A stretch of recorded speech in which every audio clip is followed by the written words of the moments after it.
April 14. మీలో ఎవడు గొప్పవాడై ఉండగోరునో వాడు మీకు పరిచారకుడై ఉండవలెను. మత్తయి సువార్త 20వ అధ్యాయము 26, 27 వచనాలు. నిజమైన గొప్పతనం అంటే ఏమిటి? ఈ లోక రాజ్యంలో ధనము మరియు అధికార స్థానానికి ఎదిగినవాడే గొప్పవాడు. అతనికి సహాయకులు, ఉపసహాయకుల పరివారం ఉంటుంది.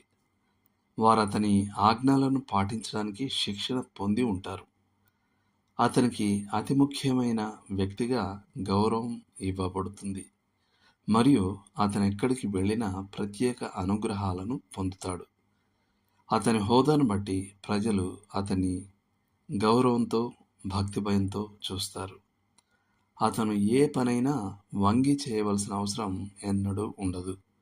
అతని కోసం ఆ పని చేయడానికి ఎల్లప్పుడూ ఇతరులు ఉంటారు.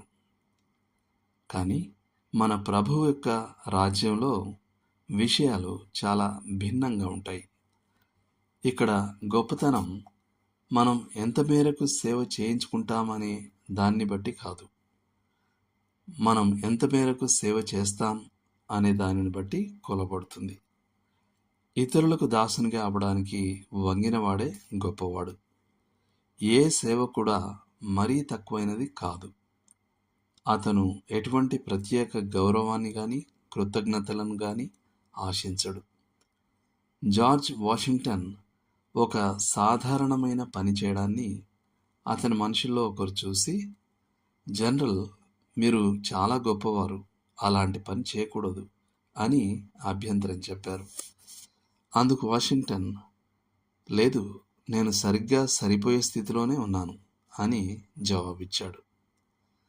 లూకా సువార్త 17వ అధ్యాయం 7 నుండి 10 వరకు గల వాక్యంపై వ్యాఖ్యానిస్తూ రాయ్ హెషన్ మనకు దాసుని యొక్క 5 లక్షణాలు గుర్తు చేస్తున్నాడు. 1. అతనిని ఏమాత్రం పరిగణనలోకి తీసుకోకుండా ఒక పని తర్వాత మరొక పని అతనిపై మోపబడడానికి అతను ఇష్టపడాలి.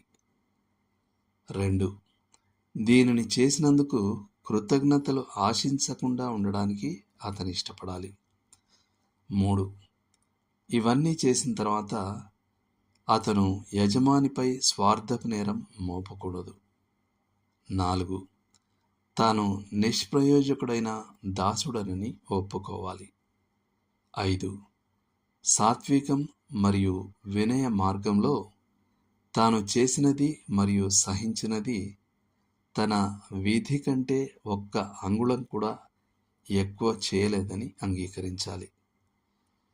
మన ప్రభువు ఈ భూగ్రహం మీద ఒక మనిషిగా అవ్వడానికి మహిమ యొక్క ఉన్నత శిఖరాలను విడిచిపెట్టినప్పుడు ఆయన దాసుని స్వరూపం ధరించుకొనెను. ఫిలిప్పీ పత్రిక 2:7. ఆయన మన మధ్య పరిచర్య చేయువాని వలె ఉండెను. లూకా 22:27.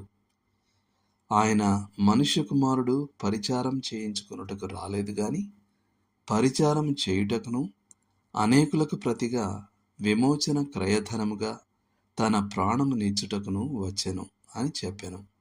మత్తయి 20:28. ఆయన ఒక తువ్వాలు తీసుకొని దాసుని వస్త్రమును ధరించి నడుము కట్టుకొని తన శిష్యుల పాదాలు కడిగాడు.